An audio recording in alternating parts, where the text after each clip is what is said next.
Thank you for staying with us on the news this hour. A coalition of civil society organizations has called on President Bola Tinubu and the National Assembly to immediately halt all divestment of assets initiated by oil companies operating in the Niger Delta region.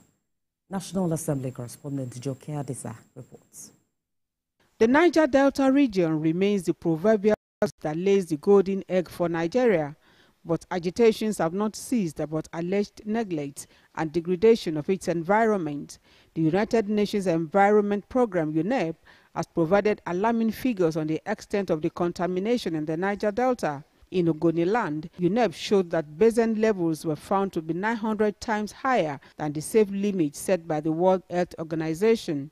In a report by the Bayelsa State Oil and Environment Commission, toxic substances from oil pollution, such as total petroleum hydrocarbons and heavy metals, have infiltrated the air, water, and soil across the region. During the question and answer, the activities of the multinational oil companies operating in the region have been called to question. And now that some of the IOCs are leaving the shores of Nigeria, this group of activists working in the Niger Delta is disturbed about divestment's bid in the region, but addressing the health and environmental concerns of the people.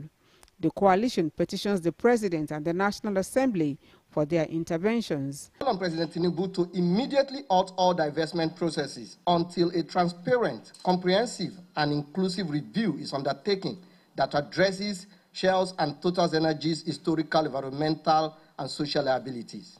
By halting Shell's, Total Energies, and any other IOC's divestments and demanding accountability, the government will send a powerful message that Nigeria's sovereignty and the welfare of its citizens are paramount in any consideration.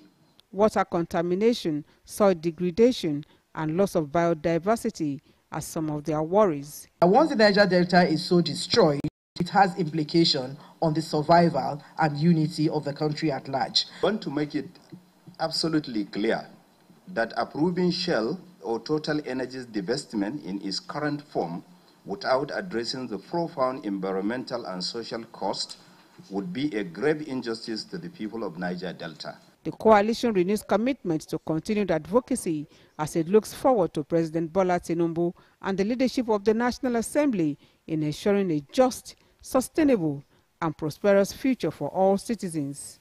Joke Adisa, TVC News, Abuja. Niger Delta Youth leader Monoyo Edon joins me on the news this hour. It's good to have you join us. Yeah, thank you, Olamide. Happy New Year. Happy New Year, Nigerians. Right, compliment of the season.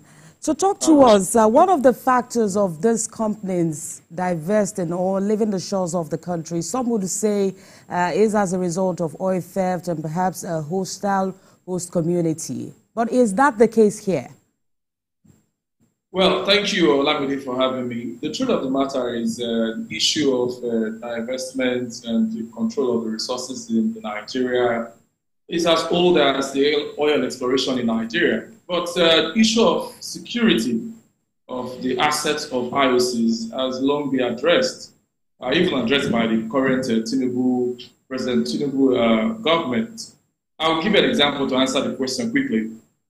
If they say that there's the issue of oil theft, the issue of pipeline vandalism, and so on, ever since the federal government contracted the security of oil installation and assets to private indigenous firms, you can see that it has reflected positively on the number of barrels per day that Nigeria produces. So if the federal government understands the issue of divesting security to some private firms and they are getting results, I see no reason why the IOCs cannot do the same. So for me, the issue of divestment of the IOC's assets cannot be overemphasized, especially given the kind of terrain that we are from, the Niger Delta. So, for example, Shell was divested and then Seplat came on board. You can see that Seplat is doing a good job. It's an indigenous company. So if the IOCs are talking about oil theft, the federal government is already tackling that. Are we saying the private security firms policing or safeguarding the oil installations of IOCs are not doing a good job? So that alone is a model that has been tried and trusted So the IOCs can do the same, and their assets to be safe, their assets to be protected. So for me, the issue of divestment cannot be begged. It has to happen because it will have a feel. The people of the Niger Delta, for example, Warri Kingdom where I'm from, Shekiri people will have a sense of responsibility to safeguard the installations in their area. Don't forget, Shekiri as a nation produces oil more than Angola, more than Egypt, more than even Australia. So it is important that we bring those people as stakeholders on board to work in the oil installations in their area so that we have a sense of belonging to protect it. But if I've been playing cat and mouse game ostrich about this for a long time.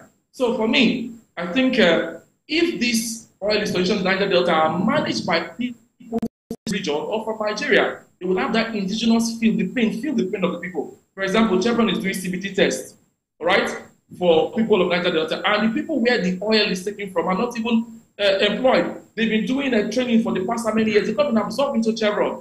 That's one of the IOCs. Well, it seems that you have quite a different opinion from the civil societies that are asking the president to halt this divestment process. But help us understand the extent of liability here.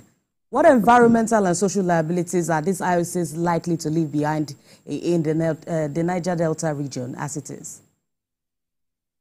Well, Olamide, I am a Niger Delta and I am from Warri Kingdom, and I live in a place where we feel the impact of the activities of the IOCs.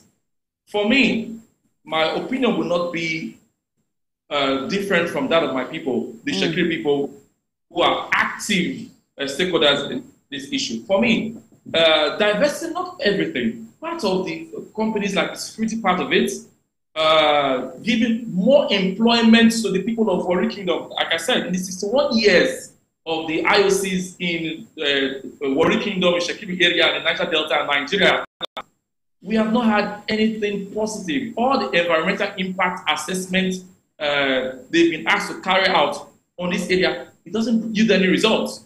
So if it is divested, the people who know the pains of the Niger Delta, the pains of the Warri people, the Shekiri people, will be able to manage this environmental impact assessment and job creation for the people, and as well as protecting the installations in this area. The federal government has already showed the way, so let the IOCs follow.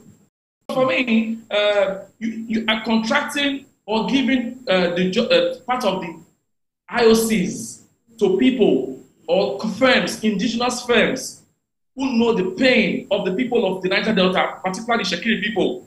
For me, it will solve the issues of maybe oil theft, or maybe not understanding their corporate social responsibility to the people where they have this exploration from. And that's Niger Delta Youth Leader Monoyo Edon. Thank you for joining us on the News at 1. Thank you.